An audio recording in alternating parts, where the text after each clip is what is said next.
right, licensed mental health counselor Shantala Boss is here. We always say we're going to have you back, and Yep. we always do have you back. So it's Love good to being see you here. again. Good to see you too. Good to have you here as always. So yeah, online therapy, interesting topic. I mean, why do you think it might be a popular choice?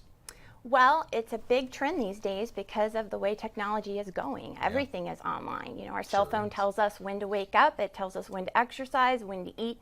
So another app, obviously, probably people would think would be therapy. It's convenient, it's flexible, and it's right at a person's fingertips. So that's a lot of reasons why it's very popular now. I was just going to say a lot of benefits come with that. Seeking help online. A lot of benefits do, just because maybe resources that a person wouldn't access before they would because of the accessibility. Also because maybe some of the stigma behind mental health. I was going to say that because we've talked about the stigma. Mm-hmm. When you're in the comfort of your own home, right? When you're more comfortable, you may be more apt to talk about what's on your mind and try to get to the bottom of an issue. That is a good point. There's pros and cons to that. Also, we'll talk about cons later, but yes, you can be more comfortable and more apt to try or at least dip your toe in therapy.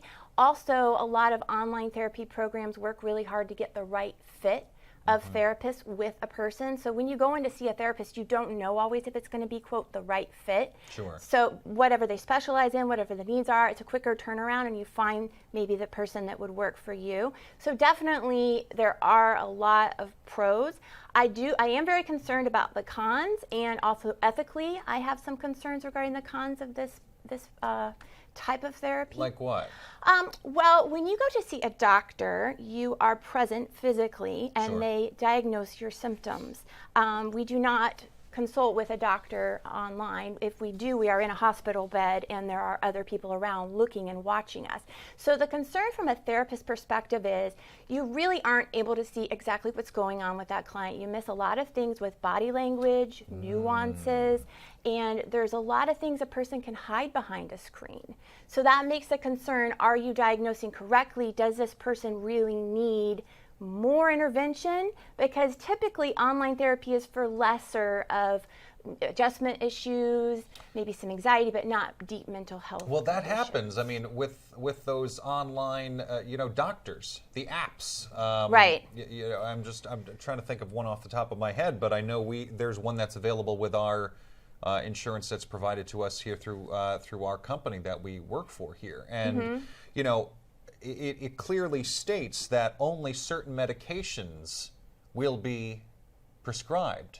They're not going to prescribe the narcotics. They're not going to prescribe the very strong sedatives. Right. They'll prescribe the antibiotics. Well, and that the same makes thing. sense. Well, with therapy, though, you don't really know exactly what to prescribe as far as therapy goes because you're not present with the person. And it's so different when it's in your head than versus if you see physical symptoms. That's really a concern. So then what are some tips that you would have if someone is, looking at the option of online therapy? Well, I would ask them more why. What is it that attracts them to that? Sometimes people say, convenience, accessibility. But the thing about therapy is it's really the work of the client working with the therapist, but the change comes through the work of a client and what they want to work on. So it takes sacrifice, it takes time, it takes commitment. The more you put into something, the more you're going to get out of it and the more you're going to believe in it. I like to liken it to if you have a Mercedes-Benz given to you when you're 17, are you really going to take care of that vehicle, just be really proud of that vehicle and have all this purpose behind it, or are you just going to maybe slam it into another car? So we're just about out of time, but I guess would you basically liken it to the idea of if you have a serious medical issue, you'd go to a doctor or a hospital. If it's a minor thing, you would maybe just maybe do some home treatment with kind of thing with this. If it's a more of a minor issue, maybe you can consider the online. But if it's a major thing, actually go see a doctor.